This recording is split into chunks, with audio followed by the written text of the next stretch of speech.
Hello there. One of the big Brexit fear-mongering stories doing the rounds is that of miles and miles of UK roads being clogged up with lorries trying to get over the channel into the EU. But there is another side to this story.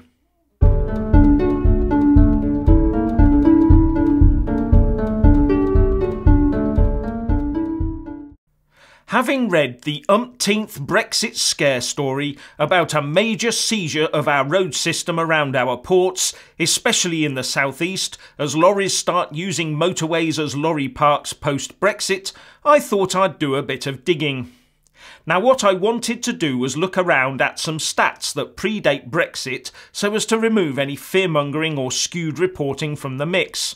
So anything I could get from 2015 seemed to be a good bet.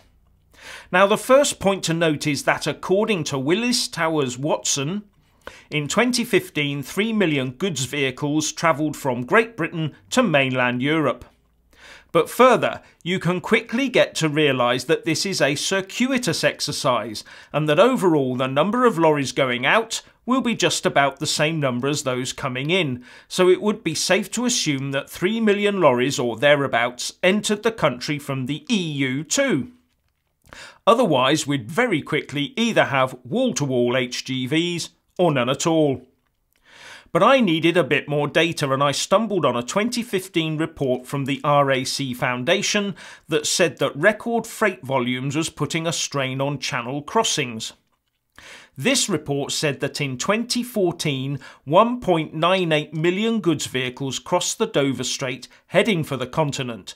That's just the Dover Strait. But it was the next sentence that caught my eye. Of the 1.98 million trucks leaving the country via the southeast last year, the bulk were foreign registered, with only 257,000, that's 13%, registered here in the UK. And it went on to say that 21% of those vehicles alone were Polish registered. Now, I know that since 2014 foreign hauliers have started paying tolls to use our roads, but I'm not sure that will have changed the proportions much of foreign registered goods vehicles compared to those from the UK crossing the channel back and forth. And these vehicle operators will want to pick up, transport, drop at the destination, and then for efficiency get a pickup as close and as quickly as they can to take somewhere else, and then repeat the exercise. But as far as I can ascertain, about 20% of lorry traffic on our roads are empty journeys, i.e. no cargo. Now, as the EU sells us more than we sell to them, I would hazard a guess that a proportion of lorry trips from the UK into the EU are empty journeys, whereas all but a few would be fully loaded coming in, but that's just a guess.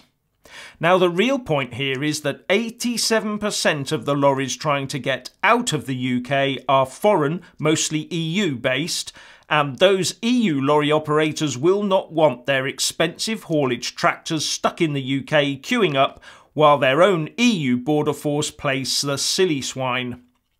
Further, the EU companies that rely on those trucks to get their produce into the UK in order to make a profit and keep their companies afloat will not be happy when EU hauliers refuse to give them transport, either because their fleet is island locked in the UK or because the lorry operator will not chance the journey. In this scenario, EU businesses exporting to the UK and this huge EU-based transport concern will both be under severe financial pressure, all hostage to their own EU border policy. That will not make them very happy with their own European Union bureaucrats. Now, this is just a layman's surface-level snapshot of a very, very complex subject, but the basic numbers do make you think. However, Project Fear Mark III on steroids with extra turbo is still ongoing. The Independent reports that the Association of British Insurers has said that if the UK leaves the EU without a specific deal, then it will be illegal to pay pensions into EU bank accounts of UK pensioners living in the EU. That is a perfectly plausible risk in the future if no agreement is reached in some countries of the EU, said Hugh Evans, the ABI's Director General, in a Commons evidence session.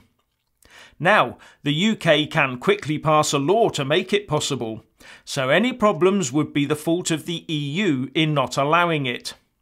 Now, I'm sure that some clever clogs lawyer could successfully argue that denying any citizen living legally in the EU of their pension money rightfully earned would be a breach of their human rights. And the CBI spokesperson also forgets, I think, that there are many EU citizens who have lived and worked in the UK, therefore accruing UK pension rights. They will be demanding payment when the time comes too. Now to industry. The Confederation of British Industry reports that UK manufacturing has picked up. According to its latest Industrial Trends survey, manufacturing growth accelerated at its strongest pace in a year. The survey of 357 manufacturers revealed that new orders continued to expand at a brisk pace, with a pickup in the domestic market offsetting a slight slowdown in new export orders, the CBI reported, with their chief economist Rain Newton-Smith saying, "The pickup in output growth is good news, and with new orders still running at a healthy rate, the near-term outlook for manufacturers remains reasonably bright." The CBI did, however, caution that there was still a skills gap and that some investment was being held back due to rising trade tensions and Brexit uncertainty. Finally, in a raft of announcements today, just before our political class rushes off on their summer holes, the government has said it will be selling off the home of the Red Arrows display team, RAF Scampton in Lincolnshire. This airfield was also the base for the famous 617 Dambuster Squadron in World War II. Not a good day for the RAF, which is celebrating its 100th birthday this year, and I reckon we'll end up seeing a huge housing estate on the way instead. So, please let us all know what you think by leaving a comment below. Thank you for watching. Please do like and share this video. And also subscribe to my channel. And when subscribing, please do remember to press on the little bell next to the subscribe button. That way you'll get an alert every single time I put up a new video. Thank you very much for watching.